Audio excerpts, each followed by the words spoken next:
சித்திரவல்லி. அத்தியாயம் 1. பிள்ளையார் சிலையை பல்லவ தளபதி பரஞ்சோதி வாதாபியிலிருந்து தமிழ்நாட்டுக்கு கொண்டு வந்தார்.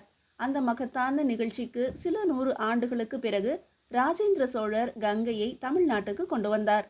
சோழ கங்கம் எனும் கடல் போன்ற பெரும் ஏரியை வெட்டி அதில் கங்கை நீரை சேர்ப்பித்தார். காலையிலும் மாலையிலும் கதிரோனின் நீழ்கரங்கள் ஏரி நீரை தழுவி பொன் ஏரியாக்க முயலும். பொன்னேரி என்று அந்த ஏரிக்கு பெயர் சூட்டியவர் மேதையாகத்தான் இருக்க வேண்டும். சோழ கங்க பொன்னேரியில் ஒரு நாள் இளம் காலை பொழுதில் படகு ஒன்று கரையை நோக்கி வந்து கொண்டிருந்தது. துடுப்பை இளம் பெண்ணொருத்தியும் வாலிப வீரன் ஒருவனும் மாறி மாறி போட்டு படகை விரைவாக செலுத்த முயன்று கொண்டிருந்தனர். இப்படியே இந்த ஏரியில் நீ படகை செலுத்த நான் உன் முகத்தையே பார்த்து கொண்டு காலமெல்லாம் கழிக்க வேண்டும் போல தோன்றுகிறது சித்திரவல்லி என்றான் அந்த இளைஞன். அந்த இளைஞனின் வீர திருவிழி கொண்ட முகத்தையே பார்த்து கொண்டிருந்த சித்திரவல்லியின் முகம் தடாகத்தில் காலையில் மலரும் மெல்லரும்பு போல முறுவல் பூத்தது. ஆகா, ஏரியில் இளம் பெண்ணுடன் உங்களை போன்ற வீரர்கள் காலத்தை கழித்தால் இந்த நாட்டை எளிதில் எதிரிகளிடம் ஒப்படைத்து அடிமையாக வேண்டியதுதான் என்று கூறிய சித்திரவல்லியின் முகத்தில் சற்று கோபமும் தெரிந்தது. அந்த வீர வாலிபன் ஜெயசிம்மன் மெல்ல சித்திரவல்லியின் கன்னத்தை வருடி, நீ வேடிக்கையாக கோபிப்பதில் கூட அழகு இருக்கிறது சித்திரவல்லி. உன் விழிகளில் இப்பொழுது தெரிந்ததே ஒரு ஒளி. அது உன் தந்தை உலைக்கூடத்தில் பழுக்க பழுக்க வேலை காய்ச்சும் பொழுது தோன்றும் பிரகாசத்தை விட 10 மடங்கு அதிகமாக இருக்கிறது.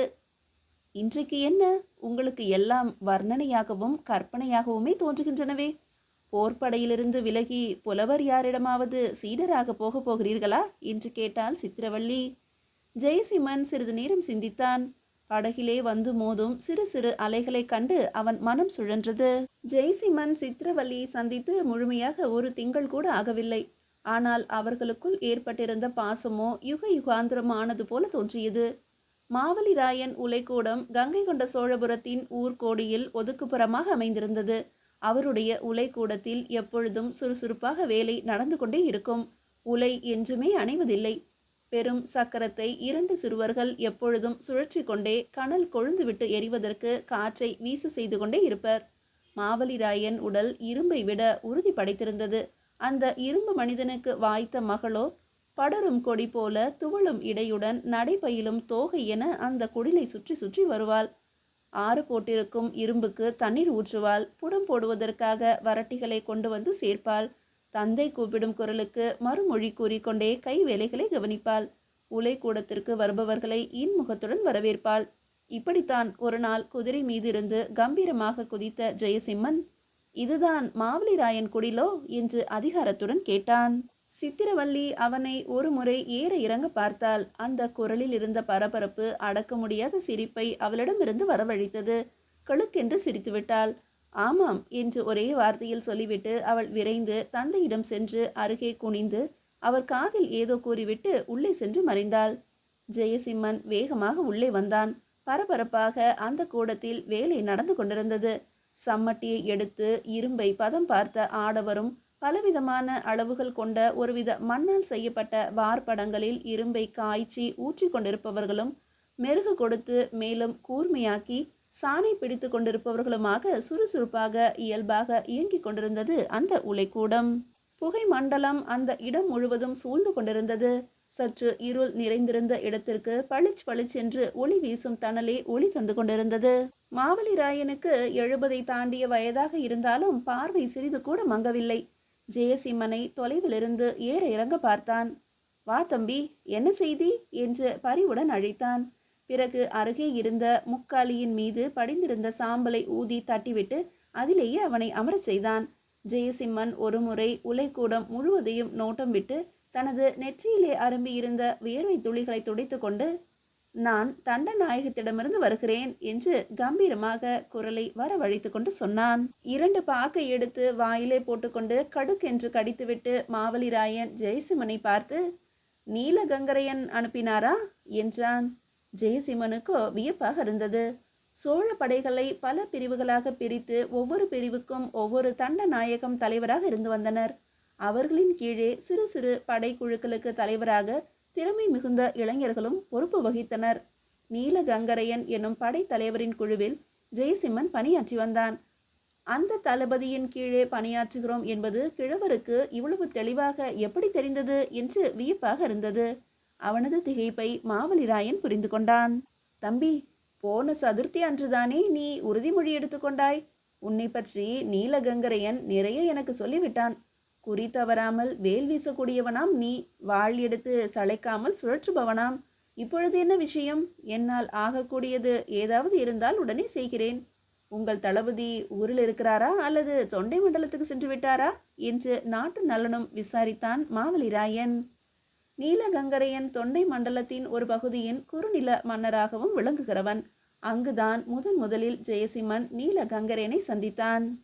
நேற்றுதான் அவசர காரியமாக அவர் காஞ்சிக்கு சென்றார். போவதற்கு முன்பு எங்கள் படைப்பிரிவில் உள்ளவர்களுக்கு புதிய வேல்களை மிக விரைவாக தயாரித்து தங்களிடமிருந்து பெற்றுக்கொள்ளுமாறு என்னிடம் கட்டளையிட்டார். அதனால்தான் நான் தங்களுடைய இடத்தை தேடி விசாரித்து வருவதற்கு சற்று தாமதமாகிவிட்டது என்றான்.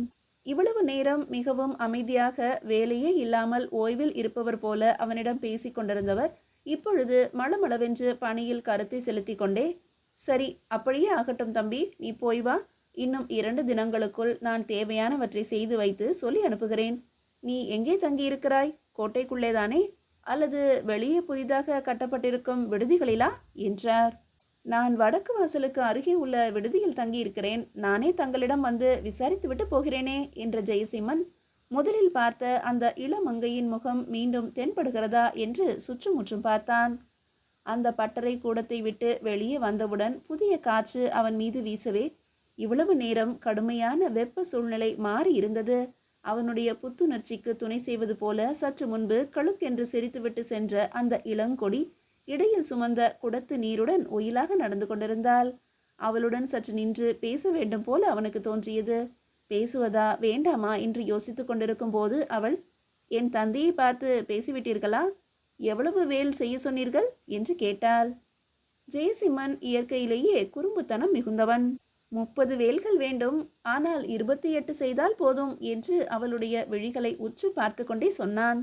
சித்திரவல்லிக்கு அவன் பேச்சிலே மறைந்திருக்கும் அர்த்தம் புரியவில்லை. ஏன், மீதி 2 வேல்களை பயன்படுத்தும் சுத்த வீரர்கள் யாரும் உங்களுடைய கோஷ்டியில் இல்லையோ என்று கேட்டுவிட்டு அவனது மறுமொழியை எதிர்பார்க்காமலே அவள் சென்று விட்டாள்.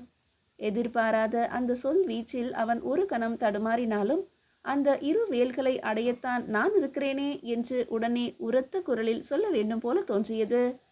இப்படியாக ஏற்பட்டதுதான் அவர்களுடைய முதல் சந்திப்பு. பிறகு பல தடவை அவன் மாவலிராயனுடைய உலைக்கூடத்திற்கு வர நேர்ந்தது. என்ன, வருவதற்கான சந்தர்ப்பங்களை அவனே ஏற்படுத்தி கொண்டு விட்டான் என்றுதான் சொல்ல வேண்டும். சித்திரவல்லி தன்னிடம் இனம் புரியாத புத்துணர்ச்சி ஒன்று ஏற்பட்டிருப்பதையும் உணர்ந்தாள். அவளிடம் ஏற்பட்டிருந்த மாறுதலையும் உற்சாகத்தையும் மாவலிராயனும் கவனித்தான். தாயில்லா பெண்ணின் உள்ளத்து உணர்ச்சியை தடுக்கவோ தடை செய்யவோ அவன் விரும்பவில்லை. உலைக்கூடத்திலே செய்யப்பட்ட ஏராளமான ஈட்டிகளையும் வேல்களையும் சூடு தனியா நிலையில் எடுத்து சென்று அவற்றை பொன்னேரியில் ஓர் இடத்தில் நன்றாக தண்ணீரில் அமிழ்த்தி ஒரு நாள் முழுவதும் விட்டிருந்து மறுநாள் திரும்பவும் கொண்டு வருவது வழக்கம். அந்த பணி சித்திரவல்லியின் மேற்பார்வையில் நடைபெறும். உலைக்கூடத்து பணியாட்கள் ஓரிருவர் சித்திரவல்லிக்கு உதவுவர். அன்று பணியாட்களுக்கு கடுமையான வேலை இருந்ததால் சித்திரவல்லி ஜெயசிம்மனை அழைத்து கொண்டு படகில் ஏறி சென்றாள். ஏரியின் ஓரத்தில் ஈட்டிகளையும் வேல்களையும் நன்றாக கட்டி தண்ணீரில் அமிழ்ந்திருக்குமாறு வைத்துவிட்டு அவர்கள் அங்கிருந்து திரும்பிக் கொண்டிருந்தனர். இப்பொழுது சமீப காலமாக ஏராளமான ஆயுதங்களை செய்கிறார்களே, எதற்கு என்று சித்திரவல்லி ஜெயசிம்மனை கேட்டாள். ஜெயசிம்மனோ வாய் திறக்கவில்லை. ஓஹோ, போர் ரகசியங்களை வெளியே சொல்லக்கூடாது அல்லவா? நான் தெரியாமல் கேட்டுவிட்டேன் என்று சொல்லி சிரித்தாள். அவளுடைய விழிகளை உற்று பார்த்து கொண்டே, உனக்கும் உன் தந்தைக்கும் தெரியாத ரகசியம் கங்கை கொண்ட சோழபுரத்தில் வேறு என்ன இருக்க முடியும் சித்திரவல்லி? தெரிந்துதான் கேட்கிறாயா? வடக்கே சாளுக்கிய நாட்டின் மீது படையெடுத்து செல்வதற்கு ஆயத்தங்கள் நடைபெறுவது உனக்கு தெரியாதா என்ன? ஒன்றுமே தெரியாதவள் போல முக உணர்ச்சியை வரவழைத்து கொண்டு, உண்மையிலேயே எனக்கு தெரியாது. வருஷத்துக்கு ஒரு முறை இப்படித்தான் பழைய போர்க்கலன்களை பழுது பார்த்து புதுப்பிப்பது வழக்கம். அதுபோலத்தான் இப்போதும் செய்கிறோம் என்று நான் நினைத்தேன். ஆனால் ஏராளமான புதிய இளைஞர்களை படைகளில் சேர்க்கும் பொருட்டு பட்டி தொட்டிகளில் எல்லாம் முரசு அறிவித்து கொண்டிருக்கும் செய்தி எனக்கு சமீபத்தில் தான் தெரிய வந்தது. அதனால் தான் கேட்டேன் என்றாள். பல மாதங்களாகவே படை திரட்டும் வேலை நடைபெற்று வருகிறது. நாட்டின் பல பகுதிகளில் இருந்தும் இளைஞர்களை தேடி பிடித்து படையிலே சேர்த்து வருகிறார்கள். திறமை மிகுந்த வாலிபர்கள் அயல் நாட்டிலிருந்து வந்தவர்களாயினும் சேர்த்து கொள்கிறார்கள். காஞ்சி நகரில் அப்படி சேர்ந்தவன்தான் நான் என்றான் ஜெயசிம்மன். சித்திரவல்லி மௌனமாக இருந்தாள். ஏரி நீரில் சிறிது எடுத்து வேடிக்கையாக ஜெயசிம்மன் மீது தெளித்தாள். இதுவரை நான் என் சுய பிரதாபத்தை தான் சொல்லி வந்திருக்கிறேன்.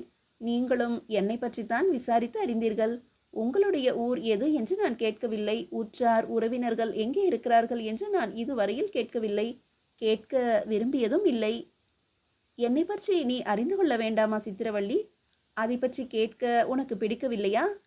சித்திரவல்லியின் முகம் திடீரென நாணத்தால் சிவந்தது. அவள் உதடுகள் ஏதோ கூறுவதற்கு துடித்தன. யாரை பற்றி நான் தெரிந்து கொள்ள வேண்டுமோ அவரை பற்றி முழுவதும் தெரிந்து கொண்டு விட்டேன் என்றாள். என்னை பற்றி என்ன தெரிந்து கொண்டாயாம்? நீங்கள் மிகவும் பொல்லாதவர் என்று தெரிந்து கொண்டேன். பேதை பெண்களை அடிமைப்படுத்துவதில் வல்லவர் என்பதையும் தெரிந்து கொண்டேன். ஜெயசிம்மன் ஒரு கணம் திடுக்கிட்டான். என்ன சொன்னாய்? பேதை பெண்களையா? நான் பணிய வைத்தேனா? மன்னிக்க வேண்டும், பெண்களை என்றா சொல்லிவிட்டேன்? பேதை பெண்ணை என்று நான் சொல்லியிருக்க வேண்டும் என்று கூறி சிரித்தாள். ஜெயசிம்மனும் சேர்ந்து சிரித்தான். அந்த சிரிப்பொலி அந்த அமைதியான காலை வேளையில் ஏரிக்கரை எங்கும் பரவியது. தங்களுக்கு போட்டியாக ஒலிக்கும் சிரிப்பொலியை கேட்டு சில பறவைகள் பறந்தோடின. கரையை நோக்கி சென்று கொண்டிருந்த படகை திசை திருப்பினாள் சித்திரவல்லி. இப்படி சென்றால் கரை அருகே வந்துவிடுமே என்று கேட்டான் ஜெயசிம்மன். ஆம், இப்படியே போனால் ஏரிக்கு அடியில் உள்ள கட்டிடங்களின் மீது மோதி படகு உடைந்துவிடும். உங்களுக்கு தெரியாதா? கோட்டையின் ரகசிய வழி இங்கேதானே இருக்கிறது என்று கூறியவாறு படகை திருப்பினாள் சித்திரவல்லி. சித்திரவல்லியின் முகத்தையே பார்த்தவாறு இருந்த ஜெயசிம்மன் பெருமூச்சு விட்டான். தன் ஊர், உற்றார், உறவினர் தெரியாமல் உள்ளத்து உணர்ச்சி ஒன்றை மட்டுமே புரிந்து காதல் வயப்பட்ட சித்திரவல்லியிடம் தன்னை பற்றிய உண்மையை கூறிவிடுவோமா என்று ஒரு கணம் நினைத்தான். சாளுக்கிய நாட்டை சேர்ந்தவன் தான் என்பதையும், வெஞ்சினம் கொண்டு சோழர்களை பழிக்கு பழி வாங்க வந்திருப்பதையும் சொல்லிவிடுவோமா என்றும் நினைத்தான். தூய காதல் கொண்டுவிட்ட சித்திரவல்லி அதனால் தன்னை மறுத்துவிட மாட்டாள் என்றும் எண்ணினான். படகு திசை திருப்பி சென்று கொண்டிருந்தது. ஏரிக்கு அடியில் உள்ள மாடங்களின் மேல் தளம் சிறிது தெரிந்தது. பல ரகசியங்களை தெரிந்து கொள்ள வேண்டும் என்றால் தன்னை பற்றிய உண்மையை சொல்லக்கூடாது என்ற முடிவுக்கு வந்தான் ஜெயசிம்மன். மீதியை அடுத்த அத்தியாயத்தில் காணலாம்.